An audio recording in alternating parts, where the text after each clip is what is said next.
হিন্দুস্তানের দালালদেরকে বলে দিতে চাই, আমরা বাংলাদেশের মানুষ আওয়ামী লীগ করতে পারি, বিএনপি করতে পারি, জামাত করতে পারি, শিবির করতে পারি, বাংলাদেশের মানুষ কোনো দলও না করতে পারে, কিন্তু যখন বাংলাদেশের সার্বভৌমত্ব নিয়ে কথা হবে, বাংলাদেশের স্বাধীনতা নিয়ে কথা হবে, বাংলাদেশের মুসলমানদেরকে নিয়ে কোনো ষড়যন্ত্র করা হবে, ভারতকে দাঁত ভাঙা জবাব দেওয়ার জন্য আমরা হিন্দু, বৌদ্ধ, খ্রিস্টান দল দাঁড়ি ভুলে যে আমরা তাকবীর দিয়ে বুঝাই দিতে চাই, আগামীর বাংলাদেশে যদি ভারত কোনো ষড়যন্ত্র করে, আরেকবার আবু সাঈদের মতো আমরা রক্ত দিব, মুগ্ধর মতো রক্ত দিয়ে আমরা এই বাংলাদেশটাকে আবার ভারত থেকে স্বাধীন করব ইনশাআল্লাহ। নারায়ে তাকবীর, নারায়ে তাকবীর, আল কোরআনের আলো। আর ঘরে কেন জ্বলাবেন আপনারা? রব্বুল আলামিন বলেন, وعباد الرحمن الذين يمشون على الأرض هونا وإذا خاطبهم الجاهلون قالوا سلاما। سبحان الله। রব্বুল আলামিন বলেন, আমার প্রিয় বান্দা তারা, রহমানের আসল বান্দা তো তারা, রহমানের কাছের বান্দা তো তারা, আল্লাযীনা ইয়ামশুনা আলাল আরদি হাওনা, এরা যখন জমিনে চলাফেরা করবে, জমিনে চলবে, জমিনে যখন বিচরণ করবে, রহমানের বান্দারা ভদ্র হয় না, এরা বেয়াদব হয় না, এরা উশৃঙ্খল হয় না, রহমানের বান্দারা হয়ে যায় ভদ্র, এরা হয়ে যায় নম্র। আর বলেন সুবহানাল্লাহ। তাহলে রহমানের বান্দারা এক নম্বরে কি হয়? ভদ্র, নম্র, বিনয়ী হয়ে যায়। রহমানের বান্দারা বেয়াদব হয় না, অভদ্র হয় না, এরা হয়ে যায় বিনয়ী। রব্বুল আলামিন বললেন, যারা বিনয়ী হয়ে যায় এদেরকে যিনি সম্মানিত করবেন তিনি কে? আল্লাহ তাআলা এদেরকে সম্মানিত করে দিবেন। রহমানের বান্দারা হয়ে যাবে বিনয়ী। আল্লাহ সেটাই বলেন, ইবাদুর রহমান, রহমানের বান্দা হবে তারা যারা বিনয়ী হয়ে যাবে, ভদ্র হয়ে যাবে, নম্র হয়ে যাবে। আমাদের সমাজে অভদ্র আছে না নাই? অহংকার নাই? অহংকার আছে? আমাদের সমাজে দেখা যায় অহংকারের কোনো শেষ নাই, অভদ্রের কোনো শেষ নাই। যৌবনের বাহাদুরি আছে না নাই? যুবক বয়সে যৌবনের বাহাদুরি করে, যৌবন বয়সে এসেছে, যৌবন বয়সে রক্তের গরমে যৌবনের বাহাদুরি, টাকার বাহাদুরি, গরমের বাহাদুরি, সে বাহাদুরি করে চলে। অথচ সে জানে না এই জীবন তার যখন তখন শেষ হয়ে যেতে পারে কি পারে না।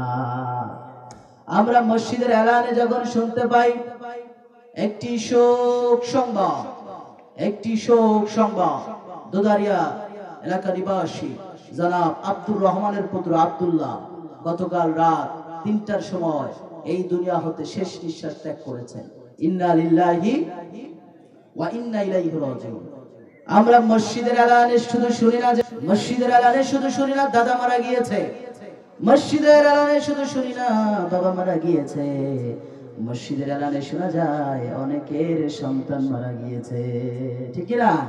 অনেকের নানা বেঁচে আছে, নানি বেঁচে আছে, দাদা বেঁচে আছে, দাদি বেঁচে আছে, বাবা বেঁচে আছে, মা বেঁচে আছে, কিন্তু নাতনিটা দুনিয়া থেকে অল্প বয়সে চলে গিয়েছে। শোনা যায় না? শোনা যায় না? যায় যায়।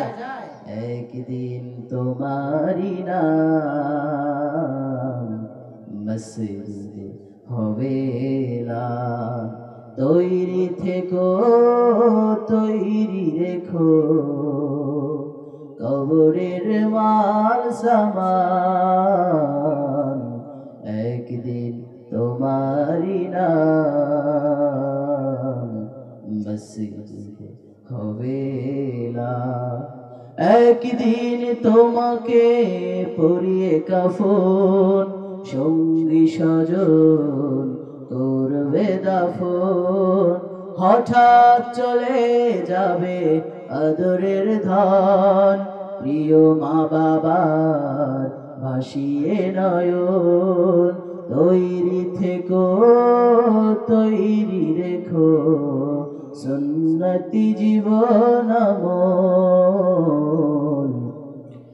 একদিন তোমারি নাম মসজিদ হবে এলান। ঠিক কি না?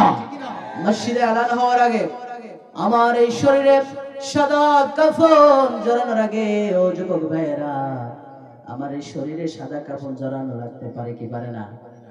যখন তখন এই সুন্দর শরীর থেকে আমার জীবন পাখিটা উড়ে যেতে পারে কি পারে না? যেতে পারে? কথা বলেন, যেতে পারে?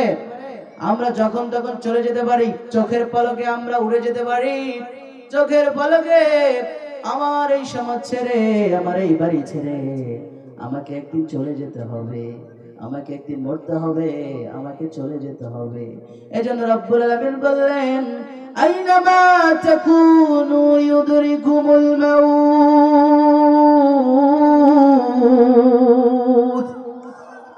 আল্লাহ বললেন, মৃত্যু থেকে কোথাও পালাতে পারবা? পারবা? মৃত্যু থেকে কোথাও পালাতে পারবা না। মৃত্যু যখন চলে আসবে, মৃত্যু থেকে কোথাও পালাতে পারবা না। ওয়ালাউ কুনতুম ফি বুরুজিন মুশাইয়াদা। মৃত্যু যখন চলে আসবে, যেখানে পালাও না কেন, পাহাড়ের নিচে যদি তুমি লুকাও, তুমি যদি পানের নিচে লুকাও, তুমি যদি কোনো গৃহের নিচে লুকাও, কোনো প্রাসাদের নিচে লুকাও না কেন, আজরাইল এসে জান কবজ করে নিয়ে যাবে। কোনো ক্ষমতার বাহাদুরি চলবে? চলবে? চলবে? ক্ষমতার বাহাদুরি, টাকার বাহাদুরি, সম্পদের বাহাদুরি চলবে না।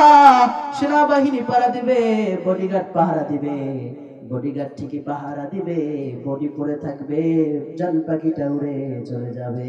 ঠিক না? এজন্য চোখের পলকে আমি লাশ হয়ে যেতে পারি, আমি দুনিয়া থেকে চলে যেতে পারি, আমার এই সুন্দর শরীরের রূহটা চলে যেতে পারে। এজন্য যুবক ভাইয়েরা, অভদ্র হওয়া যাবে না। চোখেরই পলকে তুমি হতে পারো লাশ, চিরতরে বন্ধ হবে তোমারই নিঃশ্বাস। হবে এলান তোমারই নাম মসজিদের মাইকে, হবে এলান তোমারই নাম মসজিদের মাইকে। বাড়িওয়ালা নাই রে, বাড়ি নাই রে দুনিয়াতে, বাড়িওয়ালা নাই রে, বাড়ি নাই রে দুনিয়াতে। ঠিক না? বাড়িওয়ালার বাড়ি পড়ে থাকবে। এই যে আমার সাথে আমার স্যার সাথে আছেন, স্যার 5 তলা বাড়ি করেছে, একদিন স্যারের বাড়ি পড়ে থাকবে। বাড়িওয়ালা কিন্তু আর থাকবে? থাকবে? থাকবে? চিরজনমের মতো থাকবে না, একদিন বাড়ি পড়ে থাকবে। মানুষগুলো বলবে, জাহাঙ্গীর স্যারের বাসা।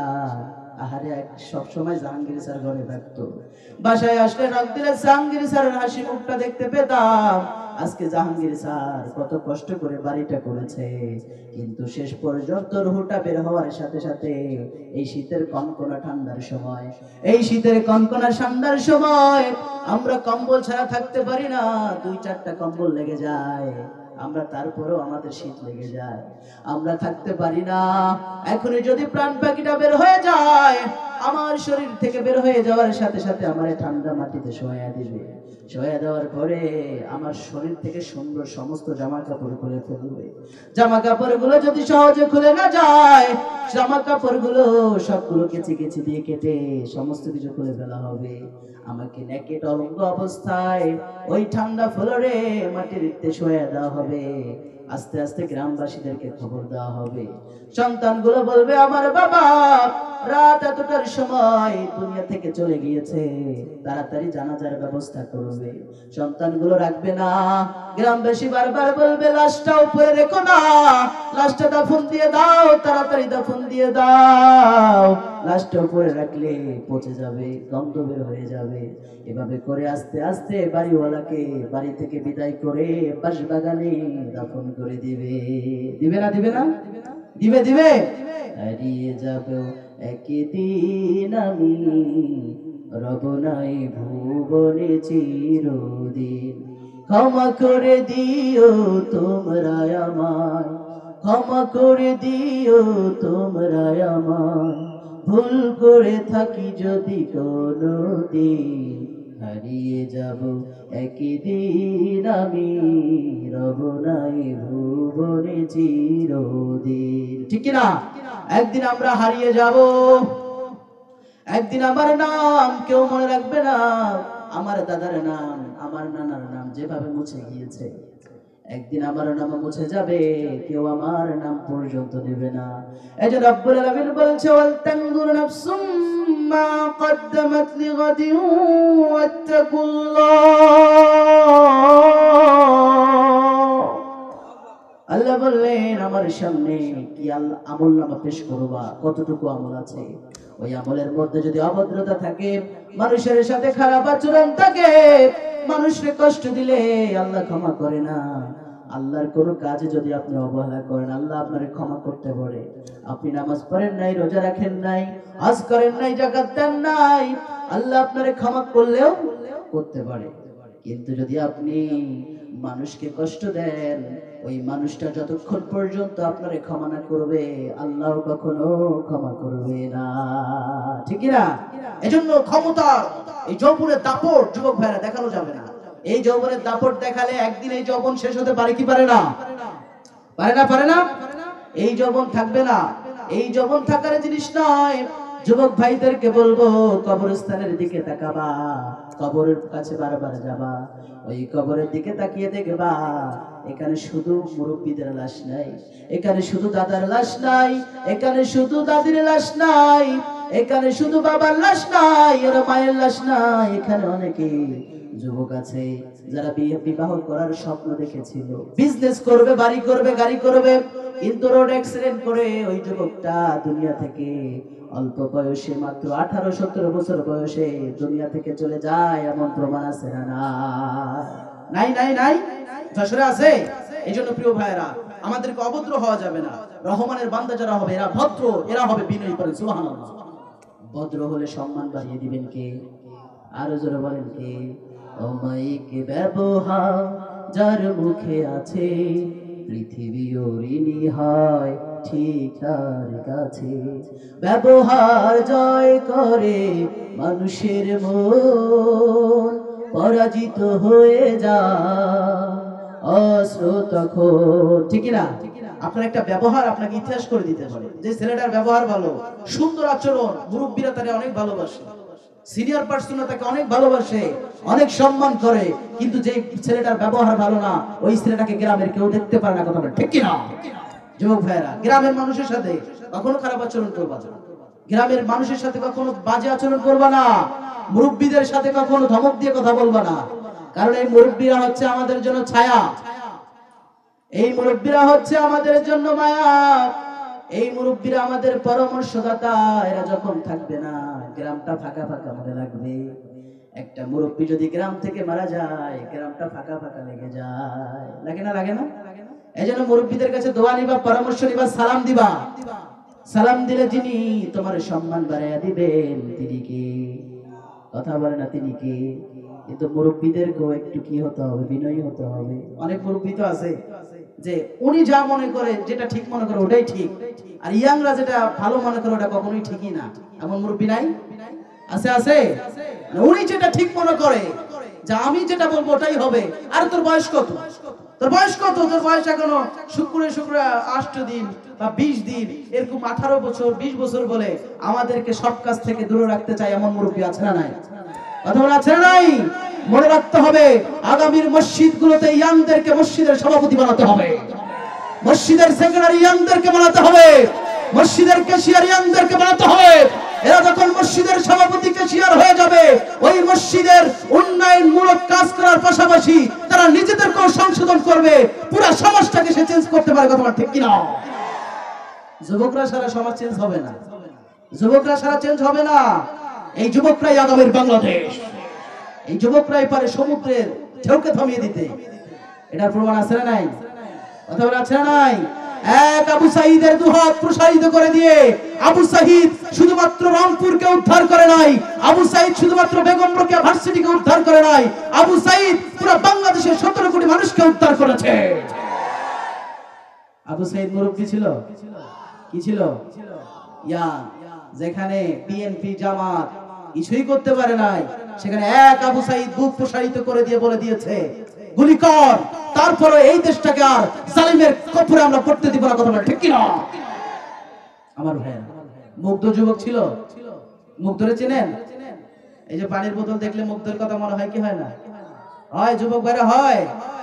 এই পানিটা খেতে যতটা আমাদের ভালো লাগে, এই পানিটা দেখলে মুগ্ধের কথা স্মরণ হলে আমাদের এই পানি ঢুকে না, ঠিক কিনা? মুগ্ধের কি দোষ ছিল ভাই? একটু সাউন্ডটা বাড়ায় দেন, কানে যেন সাউন্ড আসে। আমার ভাইয়েরা, মুগ্ধের কি কোনো অপরাধ ছিল? ছিল। মুগ্ধর একটাই অপরাধ, মুগ্ধ পানি দিয়েছে। পানি দেওয়া হচ্ছে সবচাইতে বড় সদকা, আর এই সদকাটা পালন করতে যে মুগ্ধকে গুলি করে হত্যা করেছে। কথা বলেন ঠিক কিনা? আমার ভাইরা, যাই হোক, যেটা বলতে চাই, ভালো ব্যবহার করতে হবে, সুন্দর আচরণ করতে হবে।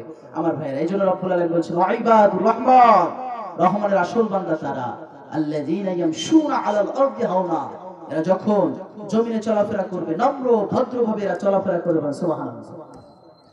তাহলে রহমানের বান্দারা অহংকারী হয় না। আমাদের সমাজে অহংকার আছে না নাই? কথা বলেন না কেন? নাই? আছে, আছে। আমাদের সমাজে অহংকার আছে, টাকা পয়সার অহংকার। যার টাকা আছে তার টাকা পয়সার অহংকার, মনে করে যে এই টাকা কখনো শেষ হবে, এই টাকা পেলে সে অহংকার করে। জমি জমার মালিক হয়েছে এজন্য অহংকার করে, মনে করে এই টাকা শেষ হবে না, অর্থ সাম্রাজ্য শেষ হবে না। কিন্তু মনে রাখে না, ইতিহাস থেকে শিক্ষা নেয় না, সকালবেলার ফকিরে যিনি বিকেলে ধনী বানাতে পারেন তিনি কে? আবার সকালবেলার ধনীরা যিনি বিকেলে ফকির বানাতে পারেন তিনি কে? আল্লাহ সম্পদ দিয়ে পরীক্ষা করে। সম্পদগুলো যদি আল্লাহর পথে কাজে না লাগায়, আল্লাহর পথে ব্যয় না করে, যিনি আবারও সম্পদ কেড়ে নিতে পারেন তিনি কে? সাইয়েদনা আবু বকর ভালো একজন ব্যবসায়ী ছিলেন, সম্পদশালী ছিলেন। সেই সাইয়েদনা আবু বকর ব্যবসা করেছেন, টাকা অর্জন করেছেন। সেই টাকাগুলো তিনি কখনো অহংকার করে নাই, টাকা পয়সা নিয়ে অহংকার করে নাই। সাইয়েদনা আবু বকর রাদিয়াল্লাহু তাআলা আনহু টাকা পয়সা সবগুলো বিশ্বনবীর পায়ের নিচে আল্লাহর জন্য সব কিছু উৎসর্গ করে দিয়েছে। সাইয়েদনা ওসমান তিনিও একজন ভালো সফল ব্যবসায়ী ছিলেন। সাইয়েদনা ওসমান নিজের সম্পদগুলো বিশ্বনবীর পায়ের নিচে উৎসর্গ করে দিয়েছেন শুধুমাত্র আল্লাহর জন্য। সর্বশেষে সাইয়েদনা আবু বকর জামা পরবে, জামার মধ্যে কোনো বোতাম নাই। বিশ্বনবী বললেন, ও আবু বকর, ও আবু বকর, জামার মধ্যে বোতাম নাই কেন? এটা কি লাগিয়েছো? বিশ্বনবী বললেন, ও নবী, জামার মধ্যে বোতাম লাগাতে তো পারতাম, কিন্তু যে বোতাম আমি যেটা দিয়ে কিনবো সেটাও আমি আপনার জন্য আল্লাহর রাস্তায় ব্যয় করে দিলাম। আল্লাহু আকবার। তাহলে টাকা পয়সা কারণের ছিল, কারণ অহংকার করেছে। টাকা পয়সা কারণের ছিল, কারণ অহংকার করার সাথে সাথে কারণকে যিনি টাকা পয়সা চুবাইয়া চুবাইয়া মেরেছেন তিনি কে? এজন্য আমার ভাইয়েরা, টাকা পয়সা থাকলে দান করতে হবে কার পথে? আরো জোরে বলেন, কার পথে? وَمِمَّا رَزَقْنَاهُمْ يُنْفِقُونَ।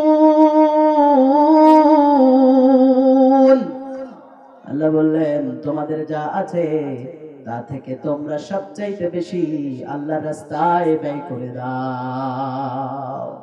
সাইয়েদনা বেলাল রাদিয়াল্লাহু তাআলার কিছু নাই, ডাউন পার্ট অর্থাৎ লজ্জাস্থান ঢাকার জন্য সাইয়েদনা বেলালের কিছু নাই। এক বেলা খাবার খেলে দুই বেলা নাই, দুই বেলা খাবার খেলে তিন বেলা নাই, একদিন খাবার খেলে 3 দিন বেলালকে উপোস থাকতে হয়।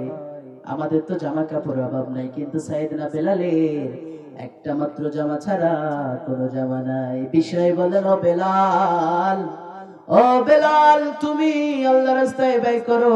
আল্লাহর রাস্তায় ব্যয় করলে তোমার সম্পদের লাগবে না, আল্লাহ তাআলা জান্নাতে তোমাকে ঘর বানিয়ে দিবে। আল্লাহু আকবার। আমার ভাইয়েরা, এজন্য বিশ্বনবী সাল্লাল্লাহু আলাইহি সাল্লাম যখন জান্নাত আর জাহান্নাম মিরাজে ভ্রমণ করছিলেন, তখন তিনি শুনতে পেলেন সাইয়েদনা বেলালের পায়ের আওয়াজ শোনা যায়। আল্লাহু আকবার কয় না? আরো জোরে বলুন, আল্লাহু আকবার। আমার কথা কি বোঝা যায়? কষ্ট হচ্ছে? খারাপ লাগছে? তাহলে অহংকার করা যাবে। টাকা পয়সা থাকলে দান করতে হবে কার পথে? আরো জোরে বলেন, কার পথে? আমাদের সমাজে আরো দেখা যায় জ্ঞানের অহংকার। জ্ঞান অর্জন করার পর আমি কি হইলাম রে, মাস্টার্স পাস, কামিল পাস, দাওরা পাস। এই জন্য নিজেও অহংকার করে, নিজের মাও অহংকার করে, বাবাও অহংকার করে, অল্প জ্ঞানে বেশি ভয়ঙ্কর হয়ে যায়। নাই নাই, এমন নাই? অল্প কিছু জানার পরে মনে করে আমি কি হয়ে গেলাম, মনে হয় যে আমি সবচেয়ে বড় জ্ঞানী। এভাবে করে সে অহংকার করে, ভাব নিয়ে চলাফেরা করে, গাদ্দারি নিয়ে চলা করে, এমন কপাল পড়ার আছে না নাই? এজন্য জ্ঞানেরও 3টি স্টেপ রয়েছে। জ্ঞানের 3টি পর্যায় রয়েছে। প্রথম স্টেপ যে অর্জন করে, কিছুটা জ্ঞান সে জানে, কিছুটা জ্ঞান জানার পরে সে ভাবসাব নিয়ে বেড়ায়, ভাবসাব নিয়ে মনে করে আমি সবকিছু হয়ে গিয়েছে, আমি সবকিছু জানি। এজন্য আমাদের ভাষায় একটা কথা আছে, খালি কলস, খালি কলস বাজে বেশি। যার জ্ঞান কম সে বাজে বেশি, যে চিল্লায় বেশি। আমাদের গ্রামে এমন নাই? যে কম জানে সে কিন্তু বেশি চিল্লায়, আর যে জানে বেশি সে কম চিল্লায়। সে বিনয়ী হয়ে যায়। জ্ঞানের সর্বোচ্চ পর্যায়ে সমুদ্রের লীলাভূমির কিনারায় দাঁড়িয়ে সে ভাবতে শুরু করে, হায় রে, এত জ্ঞান, এই জ্ঞানের তো কিছুই আমি অর্জন করতে পারি নাই। সাথে সাথে সে আল্লাহর কাছে বিনয়ী হয়ে যায়, সে নম্র হয়ে যায়, ভদ্র হয়ে যায়। জ্ঞানী যত জ্ঞান অর্জন করে, ভদ্র হয়ে যায়, নম্র হয়ে যায়, জ্ঞানীকে তখন যিনি সম্মান বাড়িয়ে দেন তিনি কে? কিন্তু যদি আপনি জ্ঞানের অহংকার করেন, জ্ঞানের অহংকার করে ভাবসাব নিয়ে চলেন, আপনাকে জ্ঞানী থেকে যিনি পাগল বানিয়ে দিতে পারেন তিনি কে? আরে জোরে বলেন না, কে? জ্ঞানীকে আল্লাহ পাগল বানাতে পারে না? কথা বলেন, পারে কিনা? এজন্য টাকা পয়সার অহংকার করা যাবে না, জ্ঞানের অহংকার করা যাবে না। আমাদের সমাজে অনেকে দেখা যায় বংশীয় মর্যাদার অহংকার আছে না নাই? পাঠান বংশ, শেখ বংশ, আমি অমুক বংশের ছেলে, এভাবে বংশের মর্যাদা করে। আবারও দেখা যায় বংশীয় মর্যাদায় মসজিদের সভাপতি হয়ে যায়, আছে না নাই? বংশীয় মর্যাদায় মসজিদের সভাপতি কি আপনাদের এলাকায় আছে? দাদা ছিল সভাপতি, নানা ছিল সভাপতি, ছেলে হয়ে যায় সভাপতি, সভাপতি হয়ে যায়, মসজিদের ক্যাশিয়ার হয়ে যায়, সেক্রেটারি হয়ে যায়। জায়গা তার বাবা দিয়েছে, এই জন্য সে মসজিদের সভাপতি হয়ে যায়। এমন আছে না নাই? আছে আছে। অথচ যারা তারা মসজিদের সভাপতি হতে পারবে না। টাকা দিলেই মসজিদের সভাপতি হওয়া যায় না, সম্পদ দিলেই মসজিদের সভাপতি হওয়া যায় না। মসজিদের সভাপতি হতে হলে, ক্যাশিয়ার হতে হলে আপনাকে 5টি গুণ অর্জন করতে হবে। জোরে বলেন, কয়টা? এটা আপনারা শুনতে চান তো? শুনবেন, শুনবেন। আপনাদের এলাকায় মসজিদ আছে? তাহলে মসজিদের সভাপতির গুণ কয়টা? এত আস্তে বললে আমি বলবো। জোরে বলেন, কয়টা? জোর হলো না, কয়টা? ইয়াংরা তোমরা শুনবা, কারণ আগামীতে তোমাদেরকে এই মসজিদের দায়িত্ব নিতে হবে, ঠিক কিনা? মসজিদের দায়িত্ববান তাকওয়াবান ইয়াংরা যদি আসে, আল্লাহর কসম করে বলছে, মসজিদের সমাজ, মসজিদ যেমন টাইলস করবে, সমাজটাও পরিবর্তন হয়ে যাবে, ঠিক কিনা? মসজিদের সভাপতি ক্যাশিয়ারের গুণ কয়টা? জোরে বলেন, কয়টা?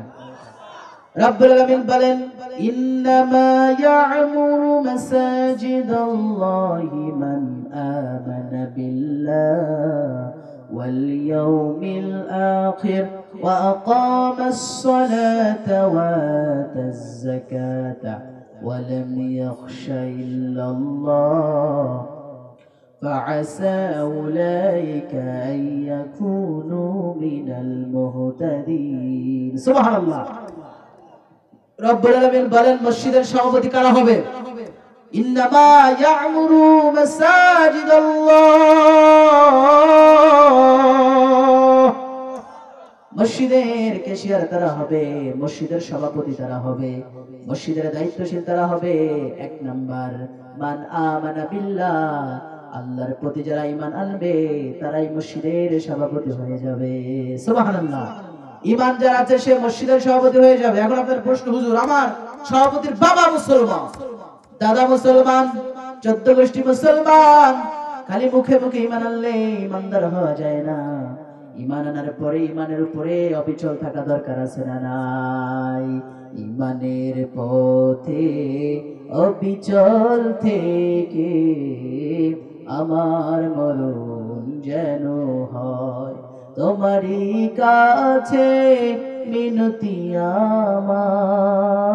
আমার, মোহামহিম দয়াময়। ঈমানের পথে অবিচল থেকে আমার মরণ যেন হয়। জোরে বলেন আমিন, আর জোরে বলেন আমিন। তাহলে ঈমান আনতে হবে, মুখে মুখে নয়।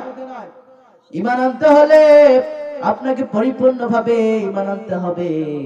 ঈমানদার ব্যক্তি কখনো ফাহাশা কাজ করে না, অন্যায় কাজ করে না। তাহলে মসজিদের সভাপতির এক নাম্বার কোয়ালিটি হলো সে মুমিন হতে হবে। তাকে মুমিন হতে হবে, মুসলমান হতে হবে। কোন মুশরিক, কোন কাফের, কোন বেদুইন মসজিদের সভাপতি হতে পারবে না, মসজিদের দায়িত্বশীল হতে পারবে না, মসজিদের সভাপতি সদস্য হতে পারবে না। তাকে ঈমানদার হতে হবে। 2 নাম্বার মসজিদের সভাপতির গুণ হচ্ছে ওয়াল ইয়াউমিল আখির, তার আখিরাতের বিশ্বাসী হবে। কিসের বিশ্বাসী হবে? আখিরাতের বিশ্বাসী হবে। আখিরাতের বিশ্বাস যদি কোনো মুমিনের থাকে, সে কখনো নামাজ কাজা করতে পারে? কথা বলেন পারে? কারণ সে মনে করবে আল্লাহর কাছে জবাব দিতে হবে। যখন আল্লাহ তাআলা আমারে বলবে ইকরা কিতাবাকা কাফা বিনাফসিকাল ইয়াওমা আলাইকাল হাসিবা, এ বান্দা আজকে পাঠ কর, তোর আমলনামা তুই পাঠ কর। কি করেছিস? ভালো কাজ করেছিস না মন্দ কাজ করেছিস? অন্যায় কাজ করেছিস না জুলুম করেছিস? মানুষের নামে মিথ্যা মামলা দিয়েছিস, জেনা করেছিস, ব্যভিচার করেছিস? আল্লাহর কাছে সমস্ত কিছু হিসাব দিতে হবে কি হবে না? ওয়াল ইয়াউমিল আখির, আখিরাতের বিশ্বাস কোন যদি মানুষের থাকে, সে কখনো অন্যায় কাজ করতে পারে না। কথা বলে ঠিক কি না? আখিরাতের বিশ্বাস থাকলে কেউ ওজনে কম দিতে পারে না। আখিরাতের বিশ্বাস থাকলে মানুষের জমি আত্মসাৎ করতে পারে না। আখিরাতের বিশ্বাস থাকলে অন্যায় জুলুম করতে পারে না। এইজন্য রব্বুল আলামিন বলেন মসজিদের কমিটির 2 নাম্বার কোয়ালিটি হচ্ছে মসজিদের কমিটিদের ঈমান আনতে হবে কার উপরে? আখিরাতের বিশ্বাস অর্জন করা দরকার আছে না নাই? মসজিদ কমিটির 3 নাম্বার আলামত ওয়া আকামাস সালাহ।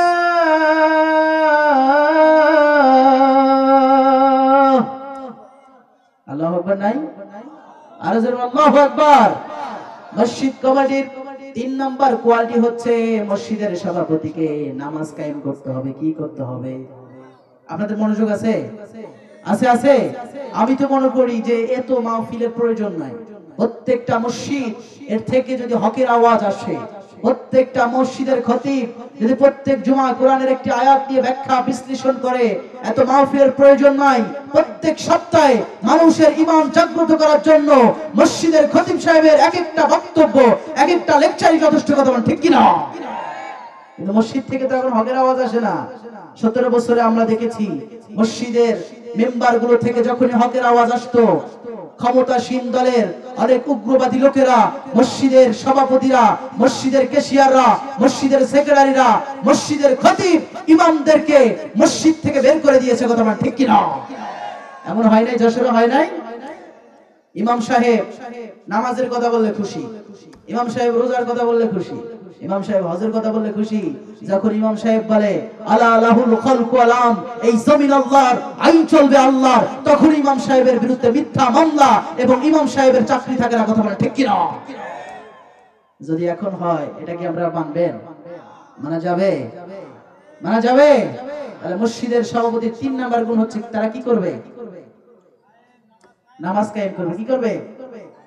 তারা নামাজ কায়েম করবে। কিন্তু নামাজ কায়েম করবে দূরের কথা, মসজিদের সভাপতি তো নিজেই নামাজ পড়ে না, মসজিদের ক্যাশিয়ার নিজেই তো নামাজ পড়ে না, মসজিদের সেক্রেটারি নিজেই নামাজ পড়ে না। এরা সমাজ পরিবর্তন করবে কি? লিমা তাকুলুনা মা লা তাফআলুন, তুমি যা করবে না সেটা বলতে যাবে না। মসজিদের সভাপতির মসজিদের কাজ হচ্ছে, মসজিদের সভাপতির কাজ হচ্ছে সে শুধু নিজে নামাজ পড়বে না, নামাজ কায়েম করবে। তার সমাজের মধ্যে কারা নামাজ পড়ে না, কারা নামাজি নয়, মসজিদের সভাপতির কাজ শুধু মসজিদ টাইজ করা নয়, মসজিদের সভাপতির কাজ শুধু মেম্বার টাইজ করা নয়, মসজিদের সভাপতির কাজ শুধু ইমামদের বেতন দেওয়া নয়। মসজিদের দায়িত্বশীলদের কাজ হচ্ছে নিজে নামাজ কায়েম করবে, সমাজের সবাইকে নামাজ কায়েম করতে বাধ্য করবে। ঠিক না? কিন্তু সে নিজে নামাজ পড়ে না। আর যে ব্যক্তি নামাজ পড়ে না, সে ব্যক্তি কখনোই মসজিদ কমিটিতে থাকতে পারে না। ওই ব্যক্তি যদি মসজিদ কমিটিতে থেকে যায়, আল্লাহর কসম করে বলছি ওই সমাজ পরিবর্তন হবে না। হবে? হবে? ফজরের নামাজের সময় মুয়াজ্জিন সাহেব একাই নামাজ পড়ায় দেয়। নাই নাই? আপনাদের এলাকায় বলে নাই? আছে? কথা বলেন না কেন? মসজিদের সভাপতি নিজেও নাই, ক্যাশিয়ারও নাই, 21 সদস্য যদি আসে তাহলে তো এক কাতার হয়ে যায়। 27 সদস্য নামে, 42 সদস্য নামে, কিন্তু তারা যদি মসজিদে ফজরের নামাজ, জোহরের নামাজ পড়ে তাহলে এক কাতার হয়ে যায়। কিন্তু দেখা যায় তারা 5 ওয়াক্ত নামাজের একত্ব নাই, জুমার দিনে সবার লাস্টে এসে ফার্স্টে বসার চেষ্টা করে। নাই নাই, মসজিদের সভাপতির জন্য আলাদা আসন থাকে, যে এখানে মসজিদের সভাপতি বসবে, 1:30 আগে আসে, নামাজের আগে আসে, এসে সবার আগে বসে, মানুষের উপরে ডিঙ্গিয়ে যে সভাপতির আসনে বসে যায়। যায় না, যায় না? কিন্তু আমরা তো পাগল মুসল্লি, আমরা তো বুঝি না, যেই সভাপতি নামাজ পড়ে না, যেই ক্যাশিয়ার নামাজ পড়ে না, সেই সভাপতি ক্যাশিয়ারের ওই মসজিদের দায়িত্বে কখনোই থাকা যাবে না। এটা কার অর্ডার? যেরকম কার অর্ডার? এই 5টা গুণের মধ্যে 3 নাম্বার গুণ হচ্ছে মসজিদের সভাপতিকে নামাজ পড়তে হবে, নামাজ কায়েম করতে হবে। মসজিদের সভাপতি যদি নামাজ কায়েম করে, মসজিদের সভাপতি যদি নামাজ পড়ে, সে নামাজ কায়েম করতে পারবে। সেক্রেটারি যদি নামাজ পড়ে, নামাজ কায়েম করতে পারবে। সে সেই মেম্বারে উঠে বলবে, ও মুসল্লিরা শুনে নাও, নামাজ পড়তে হবে, নামাজের সময় বাজারে থাকা যাবে না, অন্যায় কাজ করা যাবে না, জুলুম করা যাবে না, ফাহশা কাজ করা যাবে না। কিন্তু সে বলবে কি, নামাজ না পড়ার কারণে সে নিজেই বলার সাহস পায় না।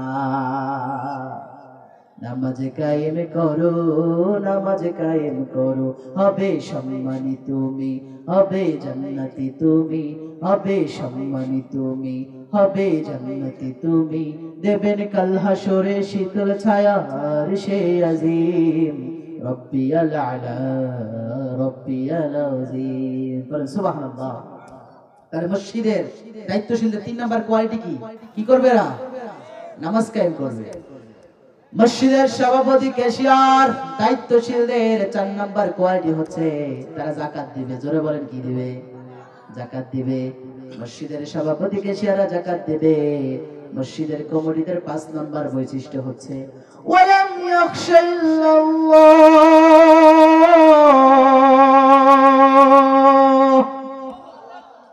মসজিদের সভাপতির 5 নাম্বার বৈশিষ্ট্য হচ্ছে মসজিদের সভাপতিরা আল্লাহ ছাড়া কাউরে ভয় পাবে না।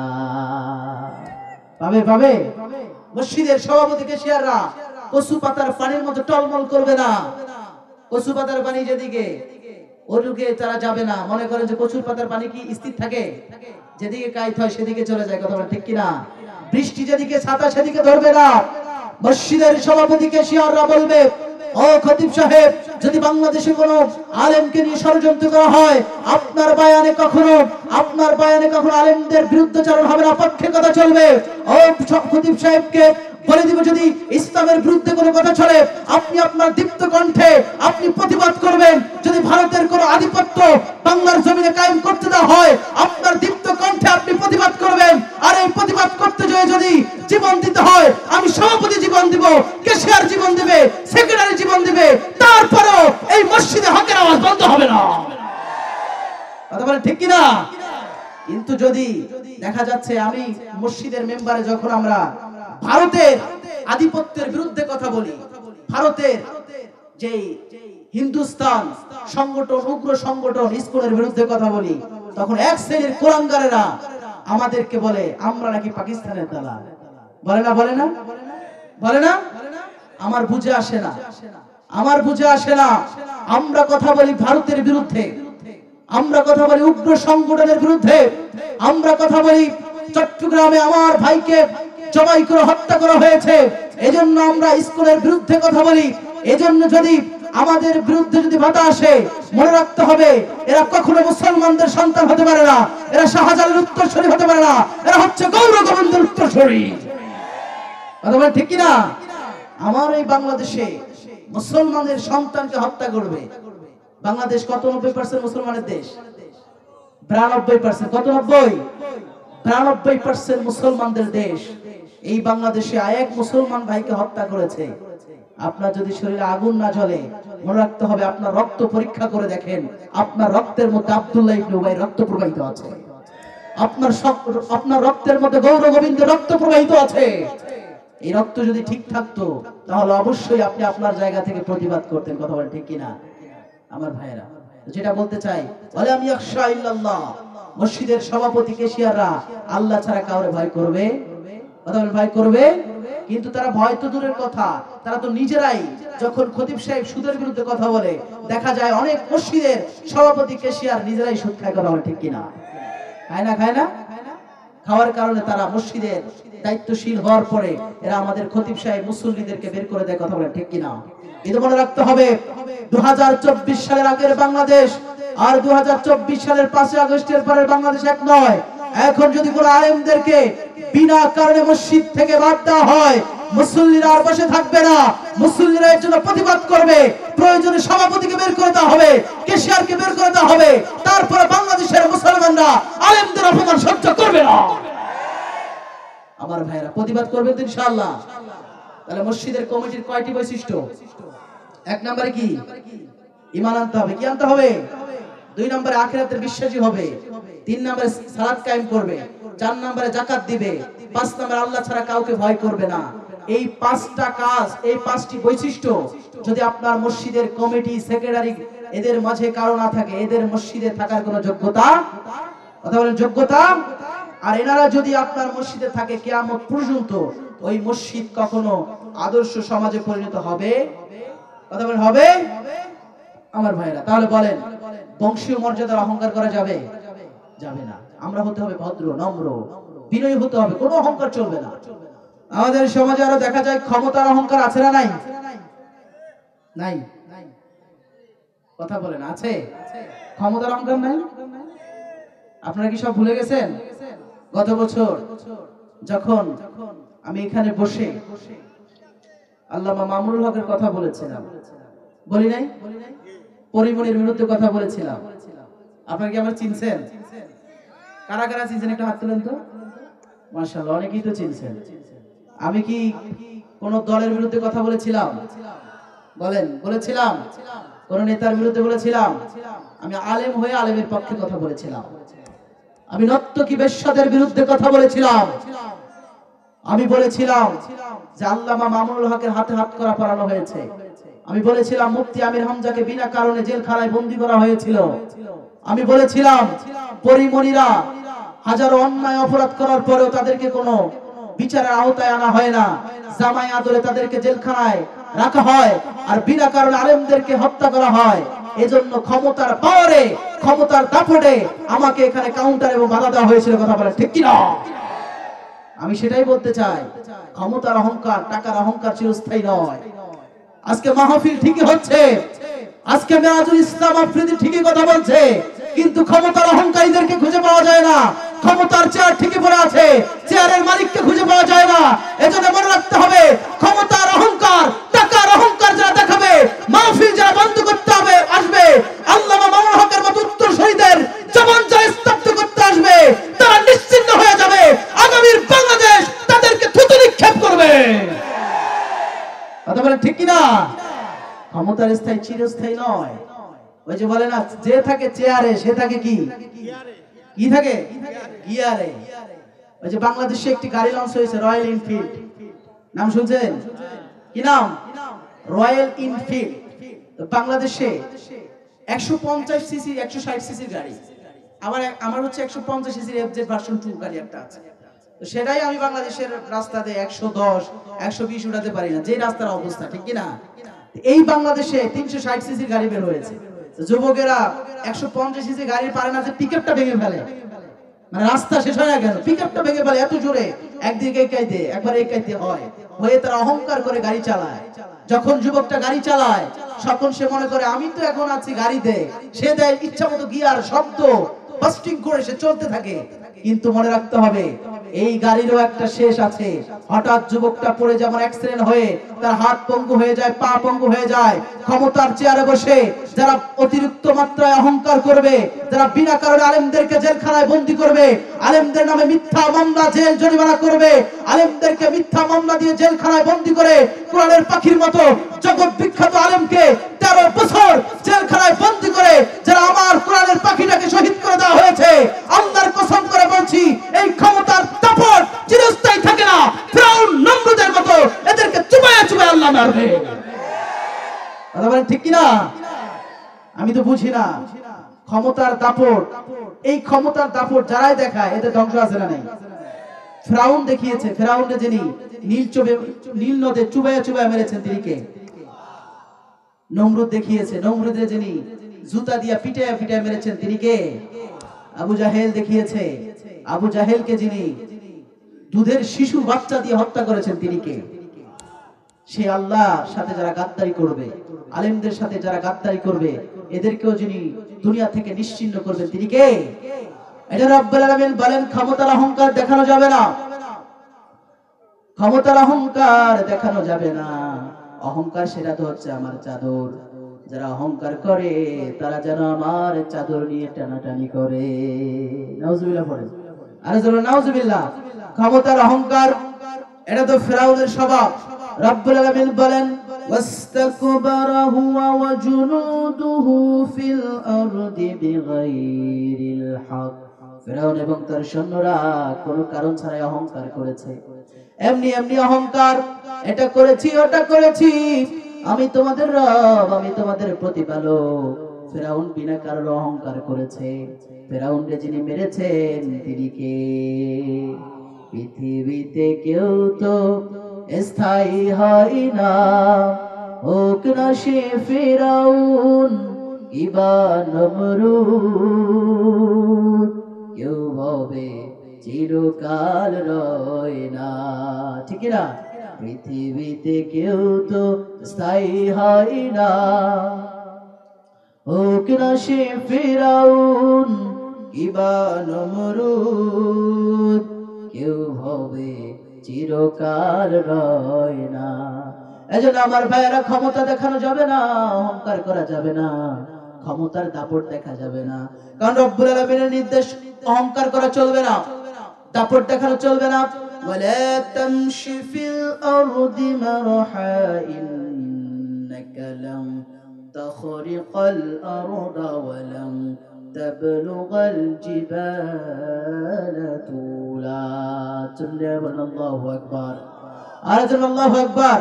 রব্বুল আলামিন বলেন ওয়ালা তামশি ফিল আরদি মারহা, খবরদার জমিনে অহংকার করা যাবে না, অহংকার কখনোই করা যাবে না।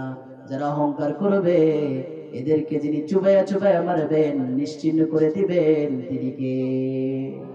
অহংকার করেছে ফেরাউন, ধ্বংস করেছে। আজ বাংলার জমিনে অহংকার করে বলেছে আমরা চাকরি পাবো না, মুক্তিযোদ্ধার চাকরি পাবে নাকি রাজাকারের নাতিপুতিরা চাকরি পাবে, বলে নাই? বলছে বলছে ছাত্রদেরকে ধ্বংস করার জন্য বেশি কিছুর প্রয়োজন নাই, ছাত্রলীগই যথেষ্ট। এগুলো অহংকার মূলক কথা বলেছে কি বলে নাই? আপনারা শুনেন নাই? শুনছেন? শুনছেন? অহংকার মূলক কথা বলার কারণে 41 সাল লাগে নাই, 40 মিনিটের মাঝে বাংলাদেশ থেকে যিনি আল্লাহ তাআলা পালাতে বাধ্য করে দিয়েছেন তিনি কে? এজন্য আমার ভাইয়েরা অহংকার হচ্ছে ইবলিসের স্বভাব। আল্লাহ বলেন ও ইবলিস আদমরে সিজদা দে। কারে সিজদা দে? আদমরে সিজদা দে।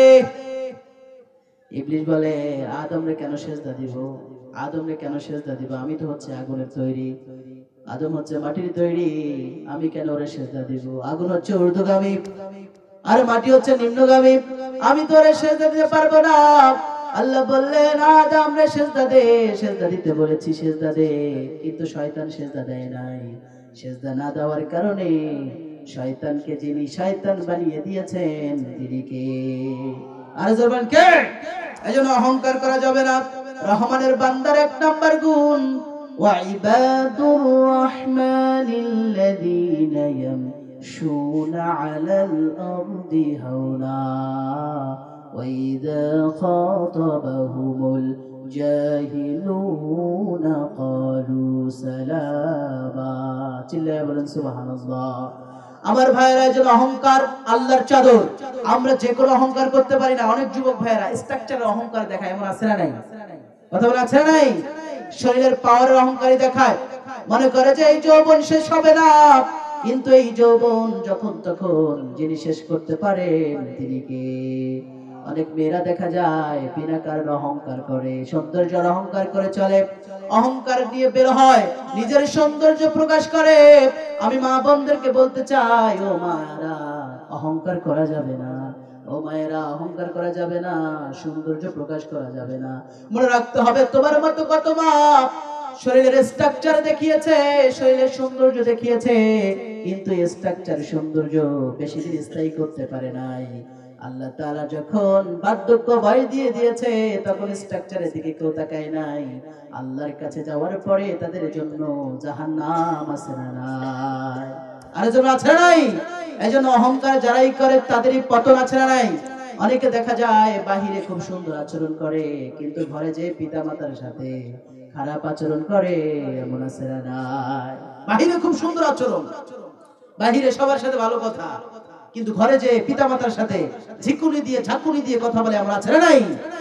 পিতা মাতার সাথে খারাপ আচরণ করা যাবে না। কারণ রব্বুল আলামিন বলেন, ওয়াকাদা রাব্বুকা আল্লা তা'বুদু ইল্লা ইয়্যাহু ওয়া বিল ওয়ালিদাইনি ইহসানা। রব্বুল আলামিন বলেন, ওয়াকাদা রাব্বুকা আল্লা তা'বুদু, ইবাদত হবে, গোলামি হবে, দাসত্ব হবে, আইন মানতে হবে একজনের, তিনি কে? কথা বলেন, তিনি কে? ওয়াকাদা রাব্বুকা, আমি রবের প্রথম ফয়সালা, আমি রবের অর্ডার, আইন মানতে হবে, গোলামি করতে হবে একজনের, তিনি কে? ওয়া মা খালাকাতুল জিন্না ওয়াল ইনসা ইল্লা লিয়াবুদুন, আমি জিন এবং মানব জাতির এজন্য সৃষ্টি করেছি, এজন্য পাঠিয়েছি, এরা ইবাদত করবে, গোলামি করবে, দাসত্ব করবে একজনের, তিনি কে? আল্লাহর ইবাদত, আল্লাহর গোলামি করার জন্য আল্লাহ তাআলা পৃথিবীতে মানুষ পাঠিয়েছেন। আর রবের প্রথম ফয়সালা হলো ইবাদত, গোলামি, দাসত্ব একজনের চলে, তিনি কে? আর জোরে বলেন না, তিনি কে? আল্লাহর গোলামি করতে হবে। 2 নম্বর রব্বুল আলামিন বললেন, ওয়া বিল ওয়ালিদাইনি ইহসানা, আল্লাহর পরে যার সাথে ইহসান করতে হবে তিনি তোমাদের পিতামাতা। সুবহানাল্লাহ। কিন্তু অহংকার করে পিতামাতার সাথে যদি খারাপ আচরণ করেন, ভাই সাউন্ডটা একদম কানে আসছে না, আমার তো গলা শুকিয়ে যাচ্ছে, একটু জিকির করেন লা ইলাহা। শুধু বক্সের সাউন্ড দিলে তো হবে না, আপনাকে হর্নের সাউন্ড দিলে কানে আসতে হয়, হর্নের সাউন্ড দিতে হবে। কথা বলতে একদম মানে গলাটা শুকিয়ে যাচ্ছে, একটু জিকির করেন লা ইলাহা।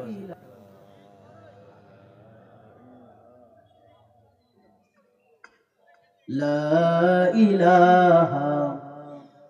হরেন একটা ফিরায় দেন ভাই, শুধু বক্সের সাউন্ড হবে না, আপনার সাউন্ড অনেক সুন্দর, বাট হরেনের সাউন্ড কানে না আসলে, এটা শুধু কানে আসলে আমাদের অনেক সমস্যা হয়ে যায়। লা ইলাহা, লা ইলাহা, লা ইলাহা। আমার ভাই এখন বলেন তো দেখি, পিতা মাতার সাথে খারাপ আচরণ করা যাবে? অহংকার মূলক কথা পিতা মাতার সামনে বলা যাবে? কারণ রব্বুল আলামিনের নির্দেশ, আমার সাথে যেভাবে আমার ইবাদত যেমনি করবা, পিতা মাতার সাথে তোমরা ইহসান করবা, ভালো আচরণ করবা। কারণ পিতা মাতা তোমার জন্য কি করে নাই? ইম্মা ইয়াবলুগান্না ইনদাকাল কিবারা আহাদুহুমা আও কিলাহুমা ফালা তাকুল লাহুমা উফ। পিতা মাতা একজন অথবা উভয়জন যখন বার্ধক্যে উপনীত হয়ে যায়, খবরদার খবরদার, তাদের কোনো আচরণ উহ শব্দটা করা যাবে না, তাদের কোনো আচরণে খারাপ আচরণ করা যাবে না, ভালো আচরণ করতে হবে, সুন্দর আচরণ করতে হবে, এত সুন্দর আচরণ করতে হবে পিতামাতা যেন তোমার প্রতি সন্তুষ্ট হয়ে যায়। পিতামাতা যখন বার্ধক্যে উপনীত হয়ে যায়, যখন তারা বয়সের ভারে ক্লান্ত হয়ে যায়, তখন তারা 5 মিনিট কাজ করলে 10 মিনিট রেস্ট করতে হয়, 10 মিনিট কাজ করলে 1 ঘন্টা রেস্ট করতে হয়। এই কারণে পিতামাতা যখন কাজ করবে তখন তাদেরকে রেস্ট করতে হবে। এই রেস্টের সময় খবরদার তাদের সাথে খারাপ আচরণ করা যাবে না, মন্দ আচরণ করা যাবে না, সুন্দর আচরণ করতে হবে। আকুল্লাহুমা কাওলান কারীমা, এবং তাদের সাথে সম্মানসূচক কথা বলবা, এই কথা আমার না আল্লাহ। আর জোরে কার? ভালো আচরণ, সুন্দর আচরণ করতে হবে। কিন্তু যে যুবক ভাইয়েরা মা বাবার সাথে ধমক দিয়ে কথা বলে, মা বাবার সাথে ঝিকুনি দিয়ে কথা বলে, আল্লাহর কসম করে বলছি কখনোই তোমরা জীবনে সফল হতে পারবে না। সফল হওয়ার জন্য পিতা মাতার সাথে ভালো আচরণ করতে হবে। কারণ এই মা তোমার জন্য কি করে নাই, এই মা তোমার জন্য পেটে যখন তোমার 4 মাস বয়স হয়েছে তখন থেকে তোমার মা কষ্ট করে শুরু করে দিয়েছে। তোমার বয়স যখন পেটে 4 মাস, তোমার মা তোমাকে নিয়ে স্বপ্ন দেখা শুরু করেছে। যখন সন্তানের রুহটা সঞ্চালন হয়ে যায়, সন্তানের যখন রুহটা সঞ্চালন হয়ে যায়, রব্বুল আলামিনের মেহেরবানিতে সন্তানটা নাড়াচাড়া শুরু করে দেয়। সন্তানের পা থাকে মায়ের কলিজা বরাবর। মায়ের কলিজা বরাবর থাকার কারণে সন্তান মায়ের কলিজা বরাবর বারবার লাথি মারতে থাকে। বিজ্ঞান বলে, সায়েন্স বলে, একটা সন্তান যদি লাথি কম মারে থাকে, একটা সন্তান যদি লাথি নাও মেরে থাকে, 4,500-এর উপরে লাথি একটা সন্তান মায়ের পেটের ভিতরে কলিজা বরাবর মেরেছে। আল্লাহু আকবার। 4,500 লাথি একটা সন্তান মায়ের কলিজা বরাবর যদি লাথি নাও মেরে থাকে, বিজ্ঞান বলে, সায়েন্স বলে, 4,500 কি 5,000 লাথি একটা সন্তান মায়ের কলিজা বরাবর মেরেছে। আল্লাহু আকবার।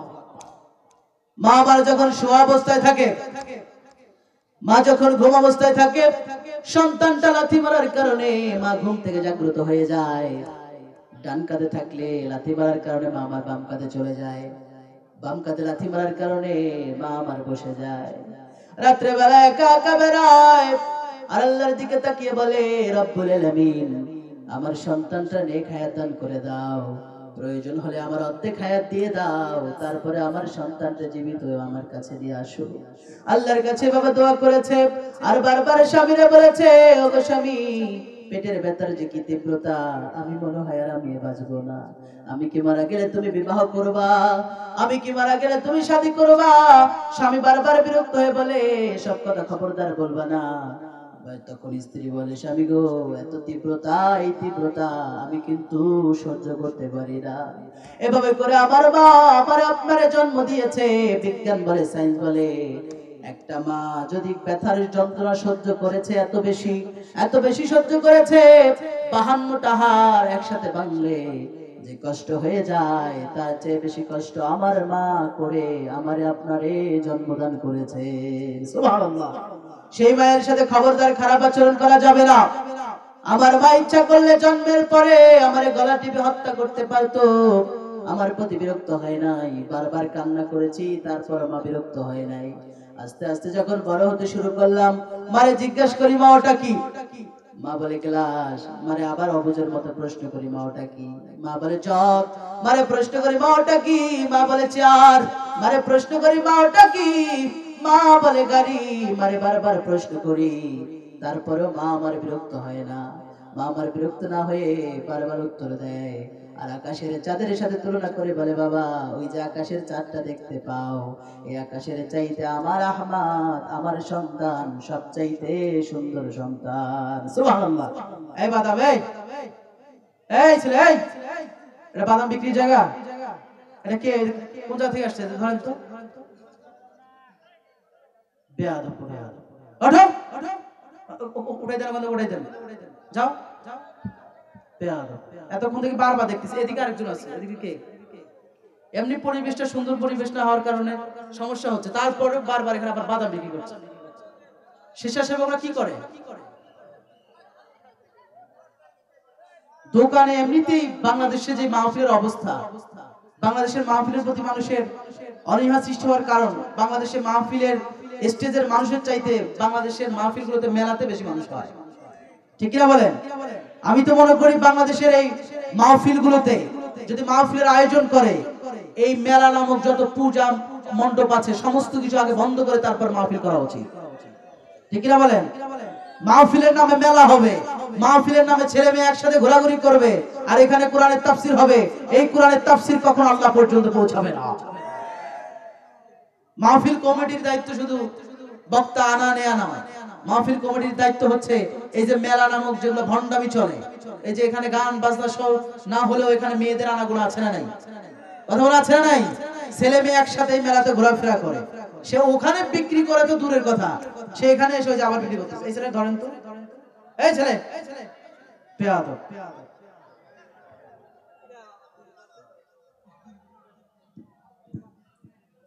মাহফিলের ভিতরে একটা জান্নাতের বাগান, এখানে কোরআনের কথা হচ্ছে। কোরআনের কথা বললে কোনো ডিস্টার্ব করা যাবে?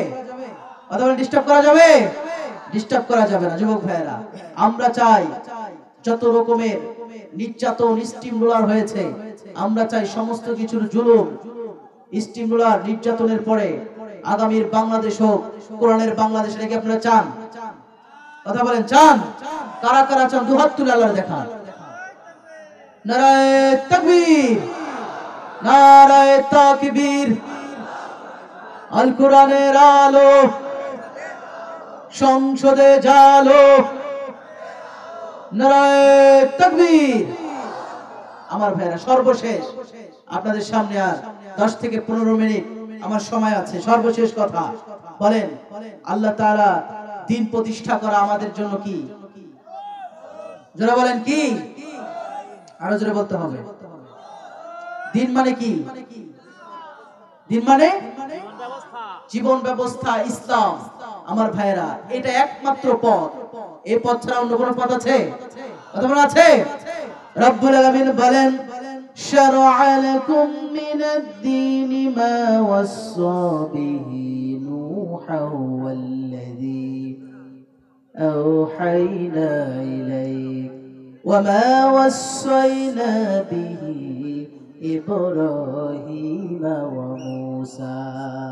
وموسى وعيسى أقيموا الدين ولا تتفرقوا فيه سبحان الله আপনারা কি করছেন? কই হরেন? শুধু বক্সের সাউন্ডে কিছু হবে না ভাই। আপনার সাউন্ড ভালো, বারবার বলছি সাউন্ড ভালো, বাট আপনাকে হর্নের সাউন্ড কানে দিতে হবে। আমার ভাই, রব্বুল আলামিন বলেন, শারআ লাকুম মিনাদ-দীন, আমি তোমাদের জন্য নির্ধারিত করে দিয়েছি ওই দিন। কোন দিন? মা ওয়াসসা বিহি নূহান, যার আদেশ রব্বুল আলামিন দিয়েছিলেন নূহকে। কাকে দিয়েছেন?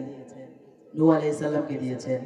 রব্বুল আলামিন বলেন, ওয়া মা ওয়াসসা বিহি নূহান, আল্লাহ বললেন আমি সর্বপ্রথম নূহ আলাইহিস সালামের আদেশ দিলাম। ও নূহ, তোরে আমি আদেশ দিয়ে দিলাম। ওয়াল্লাযী আওহাইনা ইলাইক, ও নবী মুহাম্মদ তোমারও আদেশ দিয়ে দিলাম। আল্লাহ প্রথমে নূহ আলাইহিস সালামের নাম বললেন। কেন নূহ আলাইহিস সালামের নাম আল্লাহ বললেন? এখন আপনাদের প্রশ্ন থাকতে পারে যে হুজুর, প্রথমে যেহেতু এসেছে আদম আলাইহিস সালামের নাম আসবে, নূহ আলাইহিস সালামের নাম কেন আসবে? আপনাদের প্রশ্ন ঠিক আছে, আদম আলাইহিস সালাম নামের আসার কথা, কিন্তু আদম আলাইহিস সালামের উপরে কোন শরীয়ত নাযিল হয় না। আদম আলাইহিস সালাম হচ্ছে নবী জিরাই, তিনি হচ্ছেন জীবন উপকরণের নবী। আর নূহ আলাইহিস সালাম হচ্ছেন নবী শিরাই, তিনি হচ্ছেন শরীয়তের নবী। আদম আলাইহিস সালাম যখন এসেছেন তখন মানুষ ছিল না, মানুষের বংশ ছিল না, গবাদি পশু ছিল না। কিছু না থাকার কারণে রব্বুল আলামিন বলে দিয়েছেন আমি নূহ আলাইহিস সালামের উপরে শরীয়ত নাযিল করেছি। ওমা ওয়াসা বিহি নূহান, শরীয়ত নাযিল করেছি সাইয়েদনা নূহ আলাইহিস সালামের উপরে। ওয়াল্লাযী আওহাইনা ইলাইক, তারপরে আল্লাহ বললেন, এখন দেয়া লাগবে? এখনই? তাহলে আপনি আলোচনা অবস্থায় কেন দিচ্ছেন? একটা অবস্থা।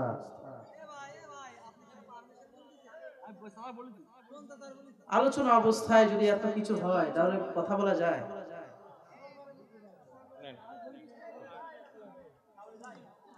আমার ভাইয়েরা, রব্বুল আলামিন বললেন আমি সর্বপ্রথম নূহ আলাইহিস সালামের আদেশ দিলাম। তারপরে বললাম ও নবী মুহাম্মদ তোমারও আমি আদেশ দিয়ে দিলাম। শারআ লাকুম মিনাদ-দীন, দিন আগে আমি আল্লাহ তাআলা নির্ধারিত করে দিয়েছি। কি নির্ধারিত করে দিয়েছে? একমাত্র জীবন ব্যবস্থা ইসলাম। ইসলাম ছাড়া অন্য কোনো জীবন ব্যবস্থা গ্রহণ করা যাবে? গ্রহণ করতে হবে কি? আরো জোরে বলেন কি? ইসলাম গ্রহণ করতে হবে। ইন্নাদ-দীনা ইনদাল্লাহিল ইসলাম, ইসলাম হচ্ছে পূর্ণাঙ্গ জীবন ব্যবস্থা। ইসলাম ছাড়া কোনো ধর্ম গ্রহণ করা যাবে না। আদম আলাইহিস সালামের ধর্ম ছিল ইসলাম, নূহ আলাইহিস সালামের ধর্ম ছিল ইসলাম। যত নবী পৃথিবীতে এসেছেন কোন নবী অন্য ধর্মের কথা বলে নাই। সমস্ত নবীরা এক ধর্মের দাওয়াত দিয়েছে। সেই ধর্মের নাম কি? ইয়া কওমি ইবুদুল্লাহ, তোমরা ইবাদত করবা, গোলামি করবা, দাসত্ব করবা একজনের, তিনি কে? নবীদেরকে আল্লাহ বলেছে তোমরা আল্লাহর আইন মানবা, আল্লাহর গোলামি করবা, আল্লাহর দাসত্ব করবা। আল্লাহর আইন মানবা, আল্লাহর গোলামি করবা। সে আল্লাহ বলছে শারা'a লাকুম মিনাদ-দীন, আমি তোমাদের জন্য নির্ধারিত করে দিয়েছি ওই দিন মা ওয়াসা বিহি নূহান, দিন নির্ধারিত করে দিয়ে আল্লাহ নূহ আলাইহিস সালামকে আদেশ দিলেন। প্রথম নবী, শরীয়তের প্রথম নবী নূহ আলাইহিস সালামকে বলেন, ও নূহ তোরে আমি আদেশ দিলাম, ওয়াল্লাযী আওহাইনা ইলাইক, ও নবী মুহাম্মদ তোমারও আদেশ দিলাম, ওয়া মা ওয়াসাইনা বিহি ইব্রাহিম। তারপরে তিনজন জগৎ বিখ্যাত নবীকে আল্লাহ আদেশ দিয়ে বলছেন, ও নবী ইব্রাহিম তোমারও আমি আদেশ দিয়ে দিলাম। সুবহানাল্লাহ। তারপরে বললেন মুসা, মুসা তোমারও দিলাম, ওয়া ঈসা, ঈসা তোমারও দিলাম। কি আদেশ দিলেন? রব্বুল আলামিন অত্র আয়াতে মোট 5 জন নবীর কথা বলেছেন। জোরে বলেন কয়জন? জোর হলো না, কয়জন? 5 জন নবীর নাম বলেছেন। এই 5 জন কিন্তু সাধারণ কোন নবী নয়। এক নম্বরে যে নবীর নাম বলেছেন সেটা হচ্ছে সাইয়েদনা নূহ। নূহ আলাইহিস সালাম সাধারণ কোন নবী নয়, তিনি হচ্ছেন শরীয়তের প্রথম নবী। আদম আলাইহিস সালাম হচ্ছেন নবীদের মাঝে প্রথম নবী। কিন্তু শরীয়তের দিক যদি আপনারা খেয়াল করেন, শরীয়তের প্রথম নবী হচ্ছেন সাইয়েদনা নূহ আলাইহিস সালাম। রব্বুল আলামিন সর্বপ্রথম ওহী, সর্বপ্রথম শরীয়ত আল্লাহ তাআলা নূহ আলাইহিস সালামের উপরে নাযিল করে দিয়েছে। ওয়াল্লাযী আওহাইনা ইলাইক, এবং সর্বশেষ যে শরীয়ত নাযিল হয়েছে, যেই নবীর উপরে নাযিল হয়েছে সেই নবীর নাম কি? মুহাম্মদ রাসূলুল্লাহ। তাহলে প্রথম ওহী নাযিল হয়েছে নূহ আলাইহিস সালামের উপরে। এজন্য রব্বুল আলামিন বললেন ওয়া মা ওয়াসা বিহি নূহান, আমি নূহের শুরুতে আদেশ দিলাম। ওয়াল্লাযী আওহাইনা ইলাইক, 2 নম্বরে বললেন মুহাম্মদ সাল্লাল্লাহু আলাইহি সাল্লামের আদেশ দিলাম। 3 নম্বরে আল্লাহ বলেন ওয়া মা ওয়াসাইনা বিহি ইব্রাহিম, আমি ইব্রাহিম রে দিলাম, মুসা, মুসারও দিলাম, ওয়া ঈসা, ঈসারও দিলাম। মোট 5 জন নবীর আদেশ দিলেন। কি আদেশ দিলেন? এরা কিন্তু সাধারণ করে নবী নয়। নূহ আলাইহিস সালাম জগৎ বিখ্যাত নবী, মুহাম্মদ সাল্লাল্লাহু আলাইহি সাল্লাম শ্রেষ্ঠ নবী, ইব্রাহিম আলাইহিস সালাম জগৎ বিখ্যাত নবী। তারপরে যে নবীর কথা বলা হচ্ছে মুসা আলাইহিস সালাম, তিনিও শ্রেষ্ঠ নবী। তারপরে ঈসা আলাইহিস সালাম, তিনিও শ্রেষ্ঠ নবী। এই 5 জন নবীর নাম রব্বুল আলামিন উল্লেখ করে নবীদেরকে বললেন, ও নবীরা শুনে নাও, শুধুমাত্র দিন প্রচার করলেই হবে না। তোমাদেরকে শুধুমাত্র ধর্মীয় যাজক হিসাবে বানাই নাই, তোমাদেরকে শুধুমাত্র পৃথিবীতে পাঠাই নাই, তোমরা শুধু ইসলাম ধর্ম প্রচার করবা এজন্য তোমাদেরকে পাঠাই নাই। ও নবীরা শুনে নাও, কি জন্য তোমাদেরকে পাঠালাম? আন আকিমুদ্দিনা ওয়ালা তাতাফাররাকু ফি। রব্বুল আলামিন বলেন আন আকিমুদ্দিন, ও নবীরা শুনে নাও, ও মুহাম্মদ, ও ইব্রাহিম, ও নূহ, ও মুসা, ও ঈসা, শুনে নাও, আনাকিমুদ্দিন, দিন প্রতিষ্ঠা করতে হবে। ওয়ালা তাতাফাররাকু ফি, এই বিষয়ে কোনো মতভেদ করা যাবে না। ঠিক কি না? দিন কায়েম করতে হবে, দিন প্রতিষ্ঠা করতে হবে। দিন কায়েমের জন্য নবীরা চেষ্টা করেছেন, সাধনা করেছেন। সে আল্লাহ বলে নবী গো, ও নবীরা, ও রাসূলেরা, দিন কায়েম করতে হবে, দিন প্রতিষ্ঠার বিষয়ে কোনো মতভেদ করা যাবে না। সুবহানাল্লাহ।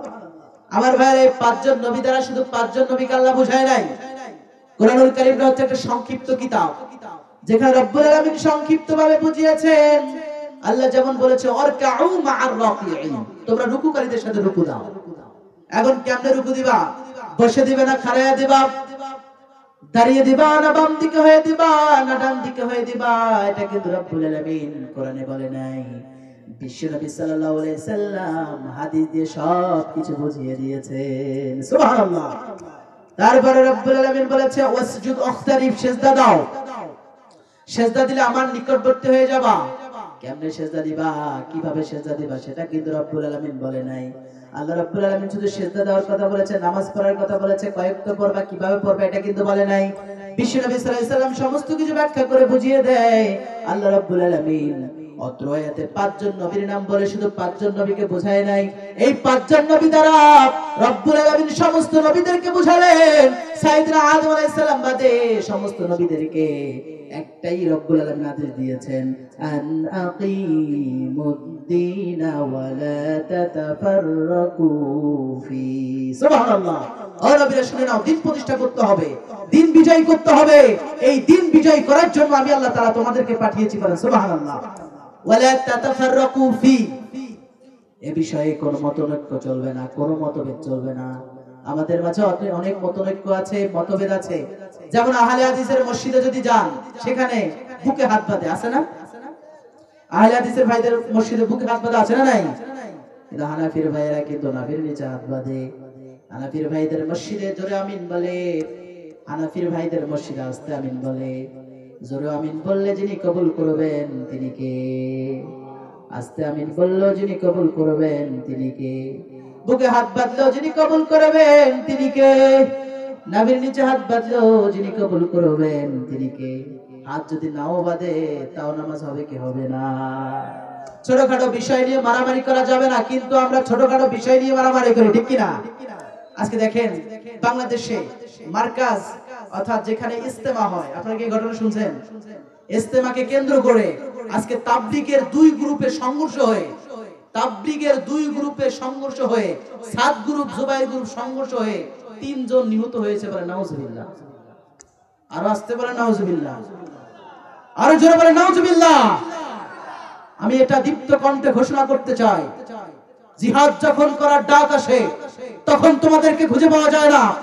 যখন নবীর বিরুদ্ধে কটূক্তি করা হয় তখন তোমাদেরকে খুঁজে পাওয়া যায় না। মসজিদে মসজিদে মসজিদে মসজিদে ঘুরে তোমরা দিন প্রচার করতে চাও, নবীর বিরুদ্ধে যদি কটূক্তি করা হয় তখন তুমি ময়দানে এসে কথা বলতে পারো না। আর যখন ইজতেমার সময় হয়ে যায় তখন তোমরা প্রথম পর্ব দ্বিতীয় পর্ব কি আগে করবে এটা নিয়ে তোমরা নিজেরা মারামারি করে ইসলাম ধর্মটাকে ছোট করবা, আর তোমরা নিজেরা মৃত্যুবরণ করে শহীদ দাবি করবা। এটা কখনো বাংলাদেশের মুসলমান মানবে না। কথা বলেন ঠিক কিনা? আমার ভাইয়েরা, যারা সাত গ্রুপ, যারা জুবাইর গ্রুপ, আমরা চাই না আপনারা আলাদা থাকে, আমরা চাই আপনারা এক হয়ে যান, ঠিক কিনা? কেন মত ভাই? আজকে নিজের ভাইকে আপনারা নিজেরা হত্যা করলেন। আজকে আমি নিউজটা দেখে হতবাক হয়ে গেলাম, আমার চোখের অশ্রু পড়ে, খারাপ লাগে যে হায় রে, আমরা এখন ভারতের বিরুদ্ধে কি করব? আমাদের উচিত হচ্ছে এখন সমস্ত মুসলিম উম্মাহ, এই বাংলাদেশের সমস্ত দলদারি ভুলে যে সবাই একতাবদ্ধ হয়ে ভারতের যে আধিপত্য, ভারতের দুঃশাসনের বিরুদ্ধে আমাদের একতাবদ্ধ হয়ে ভারতের বিরুদ্ধে আমাদের একসঙ্গে যাওয়া। সেই মুহূর্তে দুই গ্রুপে সংঘর্ষ হয়ে আমার মুসলমান ভাইরা রক্তাক্ত হয়েছে। সেই টঙ্গীর ময়দানে আমি দীপ্ত কণ্ঠে ঘোষণা করতে চাই, এটা বন্ধ করেন, নহলে বাংলাদেশের মুসলমানরা ইজতেমা বন্ধ করতে বাধ্য হয়ে যাবে। কথা বলেন ঠিক কিনা? আপনারা কি চান এটা চলুক? বলেন চলুক। মুসলমান মারামারি করে আর হিন্দুরা খ্রিস্টানরা ওদিক থেকে দেখে দেখে হাসে। কথা বলেন ঠিক কিনা? অবাক লাগে, দুঃখ লাগে, নিজেরা কিভাবে মারামারি করতে পারে? এটা তো জালেমদের স্বভাব, এটা তো স্বৈরাচারের স্বভাব, যারা নিজেরা মারামারি করে। আর আপনারা ইসলামের লেবাস পরেন, দাড়ি রেখে আপনারা নিজেরা মারামারি করে ইসলামটাকে বিশ্বের দরবারে আপনারা ছোট করে দিচ্ছেন। আমি অনুরোধ করবো আপনারা এটা বন্ধ করে দেন। আমাদের মাঝে ছোটখাটো বিষয় মত পার্থক্য থাকতে পারে, আপনারা প্রথম পর্ব করবেন না দ্বিতীয় পর্ব করবেন, এই নিয়ে মারামারি করেন। আর বাংলাদেশ ভারত দখল করে নিয়ে যাচ্ছে, এগুলো নিয়ে মাথা ব্যথা নাই। আল্লাহর কাছে কঠিন জবাব দিতে আপনাদের করতে হবে। কথা বলেন ঠিক কিনা? এজন্য আমার ভাইয়েরা, ছোটখাটো বিষয়ে মত পার্থক্য থাকতেই পারে, কিন্তু এগুলো নিয়ে মারামারি করা যাবে? সুযোগ আছে মারামারি করার? তুমি মেসওয়াক করা ফজিলত তো জানো, খাবার শেষে মিষ্টি মুখের হাদিসটাও মানো, ঠিক না? তুমি মেসওয়াক করা ফজিলত তো জানো, খাবার শেষে মিষ্টি মুখের হাদিসটাও মানো। শুধু হক কথাটা উচ্চ স্বরে বলতে পারো না, অন্যায় দেখে বারুদ হয়ে জ্বলতে পারো না। কেমন মুসলমান তুমি একটু ভাবো না, কেমন তোমার ঈমান একটু বলো না। কেমন মুসলমান তুমি একটু ভাবো না, কেমন তোমার ঈমান একটু বলো না। তুমি যে কালেমার দাওয়াত দিলে বুকেতে নাই তুলে, দেখো সেই কালেমার দাওয়াত দিয়ে কতজন ছিল জেলে। তুমি যে কালেমার দাওয়াত দিলে হাদিয়া তোফা মিলে, দেখো সেই কোরআনের ব্যাখ্যা লিখে কেউ ফাঁসিতে ঝোলে। তুমি দুনিয়ার মোহে জীবনের মায়া ছাড়তে পারো না, প্রভুর রাহে প্রাণ বিলিয়ে দিতে জানো না। কেমন মুসলমান তুমি একটু ভাবো না, কেমন তোমার ঈমান একটু বলো না, ঠিক না? যারা দিবস যাবি যায় লড়ে যায় দিন কায়েমের তরে, তুমি তাদেরকে জঙ্গি বলো বাতিলের সুর ধরে। ফতোয়া দিয়ে উম্মার মাঝে বিভক্তি শুধু বাড়াও, নিজেকে ভাবো হক বাকিরা ভুলেই নীতিটা ছড়াও। তুমি ভাঙনের খেলা খেলতে জানো, গড়তে জানো না, প্রভুর রাহে প্রাণ বিলিয়ে দিতে জানো না। কেমন মুসলমান তুমি একটু ভাবো না, কেমন তোমার ঈমান একটু বলো না। কথা বলেন ঠিক না আমার ভাইয়েরা? এমন দাওয়াত দেয় যেই দাওয়াতের মধ্যে স্বৈর শাসকের কিছুই হয় না, এমন দাওয়াত দেয় যেই দাওয়াতের কারণে জালেমদের কোনো মামলা হামলার ভয় আসে না। আর আমরা এমন আল্লাহর কোরআনের আইনের কথা বলতে চাই যে আইনের কথা বলতে আমরা বাড়িতে থাকতে পারি না, ঘরে থাকতে পারি না, আমরা মিথ্যা মামলা খেয়ে জেল খাটি। আর তারা বলে এটা নাকি তারা ভুল করার কারণে নাকি তারা জেলে গিয়েছে, বলে নাউজুবিল্লাহ। আর বলে নাউজুবিল্লাহ। আমাদের তো উচিত আছে জালেমের বিরুদ্ধে যুদ্ধ করা, বাতিলের বিরুদ্ধে যুদ্ধ করা। আমাদের উচিত নয় নিজেরা নিজেরা মারামারি করা, ঠিক না বলেন? সুন্নাত শুধু নয় মাজলুম সহায়ক, সুন্নাত হুদের জালিমের প্রতিরোধ। সুন্নাত শুধু নয় নির্জনে ধ্যানে যাওয়া, আর সুন্নাত হলো রাষ্ট্রনায়ক হওয়া। মোহাব্বতে তার সুদিনের সাথী তুমি, দুর্দিনেও তার পাশে থাকো কি? আরো কিছু সুন্নাত আছে তুমি জানো কি? জানলেও জীবনে কখনো তা মানো কি? ঠিক না? তাহলে আমার ভাইরা ছোটখাটো বিষয়ে মতভেদ করা যাবে? অথবা মতভেদ করা যাবে? কোনো মতভেদ করার সুযোগ নেই। আমরা দিন কায়েম করতে চাই। আমরা কি করতে চাই? দিন কায়েম করতে চাই। এই দিন কায়েম করতে যে নবীরা শান্তিতে থাকে নাই, নবীরা নির্যাতনের শিকার হয়েছে, নবীরা স্টিম রোলারের শিকার হয়েছে। কত নবী মার খেয়েছে। সাইয়েদনা নূহ আলাইহিস সালাম নিজ মাতৃভূমিতে থাকতে পারে নাই, তাকে রব্বুল আলামিন বললেন, ও নূহ কিস্তি তৈরি কর, নৌকা তৈরি কর, যিনি তোর রক্ষা করবেন তিনি কে? সাইয়েদনা মুহাম্মদুর রাসূলুল্লাহ সাল্লাল্লাহু আলাইহি সাল্লাম এই দিন কায়েমের আন্দোলন করতে যে নবী আমার শান্তিতে থাকতে পারে। নবী আমার 40 বছর মক্কার আলামিন ছিল। জোরে বলেন কি ছিল? মক্কার আলামিন ছিল, বিশ্বাসী ছিল। নবীরা সবাই ভালোবেসেছে, মায়া করেছে, মহব্বত করেছে, দয়া করেছে। কিন্তু নবী আমার যখন বলেছে লা ইলাহা ইল্লাল্লাহ, আল্লাহ ছাড়া কোনো আইনদাতা নাই, আল্লাহ ছাড়া কোনো বিধানদাতা নাই, আল্লাহ ছাড়া কারো আইন মানা যাবে না, গোলামি করা যাবে না, তখনই নবী হয়ে গেছে জাদুকর। হয় নাই? হয় নাই? তখন নবী হয়ে গিয়েছে কাঠমোল্লা। নবীরা নিজ মাতৃভূমিতে থাকতে দেয় নাই। যেই নবীরে মক্কার আলামিন ভেবেছে, সেই নবীরে মিথ্যা মামলা দিয়ে দেশ ছাড়া করেছে। করে নাই? করে নাই? 3 নম্বরে যে নবীর কথা বলা হয়েছে সেই নবীর নাম কি? ইব্রাহিম আলাইহিস সালাম। সেই নবীর নাম কি? সাইয়েদনা ইব্রাহিম আলাইহিস সালাম। এই দিন কায়েমের আন্দোলন করতে যে নবী আমার শান্তিতে থাকতে পারে নাই। এই দিন কায়েমের আন্দোলন করতে যে সাইয়েদনা ইব্রাহিম আলাইহিস সালাম কত পরীক্ষা দিয়েছে। এত পরীক্ষা সাইয়েদনা ইব্রাহিম দিয়েছে। রব্বুল আলামিন বলেন, ওয়া ইয বিতালা ইব্রাহিম রাব্বুহু বিকালিমাতিন ফাতাম্মাহুন্না ক্বালা ইন্নী জাইলুকা লিন-নাসি ইমামা। সুবহানাল্লাহ। রব্বুল আলামিন বলেন, ওয়া ইয বিতালা ইব্রাহিম রাব্বুহু বিকালিমাতিন ফাতাম্মাহুন্না। আমি আমার খলিল ইব্রাহিম রে কত পরীক্ষা নিয়েছি। আমার খলিল ইব্রাহিম রে কত পরীক্ষা নিয়েছি, আর আমার খলিল ইব্রাহিম প্রত্যেকটা পরীক্ষায় কৃতিত্বের সাথে উত্তীর্ণ হয়েছে। সুবহানাল্লাহ।